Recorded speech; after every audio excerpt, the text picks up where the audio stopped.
Welcome to CoreLogic's housing market update for April 2020. It's been a tumultuous few weeks, and no doubt we're all still grappling with the ongoing COVID-19 pandemic and what it means for us, for our families and for our way of life. In bringing you our latest housing market statistics for March, I trust that you and your families are safe and well. We're starting to see some impact from the virus on housing market conditions due to a drop in consumer confidence and weaker economic conditions.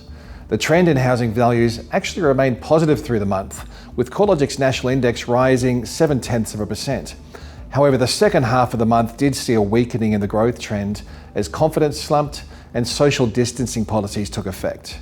The result for March was actually the lowest monthly gain since the growth cycle commenced in July last year, and likely sets the tone for housing market conditions over the coming months. Although Australia's housing markets are entering a period of disruption, they are doing so from a strong foundation. Last month, every capital city and rest of state housing market recorded a rise in housing values apart from Hobart.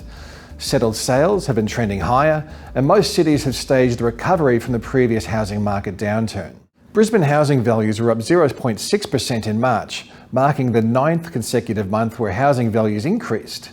The pace of capital gains has been far more sustainable relative to the larger capitals, which may be a reason why we haven't seen a marked slowdown in the pace of growth through March.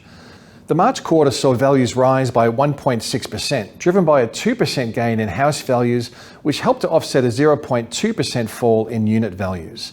Rental markets are still slightly outperforming the national average, rising 1.5% over the year, which has helped to support a higher than average yield profile as well at 4.4%. Importantly, as we move into this period of unprecedented uncertainty, the recent trends in the market have suddenly become less relevant. We can take some guidance from previous economic shocks, which have typically shown housing values to be far less impacted than equity markets.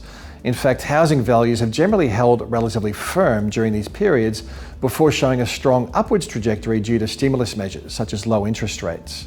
Transactional activity has been more affected, with annual sales falling 39% after the Black Monday stock market crash in 1987. The Asian financial crisis in 1997 saw housing sales fall by 22%, and sales were down 34% following the tech wreck in 2001. More recently, the global financial crisis saw the market activity drop by 23%. This time around, we aren't expecting the housing market will be immune to a drop in sentiment and weaker economic conditions. However, the extent of the impact on dwelling values remains highly uncertain. Capital growth trends will be contingent on how long it takes to contain the virus and whether additional policy constraints are rolled out for businesses or for personal activity. From a transactional perspective, we are expecting the number of residential property sales to fall dramatically over the coming months. That's a consequence of tanking consumer confidence, a rising jobless rate, and more cautious lending practices. Restrictions on open homes and on-site auctions will also add to the slowdown in buyer activity, although we are seeing the real estate sector broadly adopting digital enablement strategies to ensure that homes can still be inspected, sold, and settled remotely. Considering the temporary nature of this crisis, along with unprecedented levels of government stimulus, leniency from lenders for distressed borrowers on their mortgage repayments, and record low interest rates, housing values are likely to be more insulated than sales activity.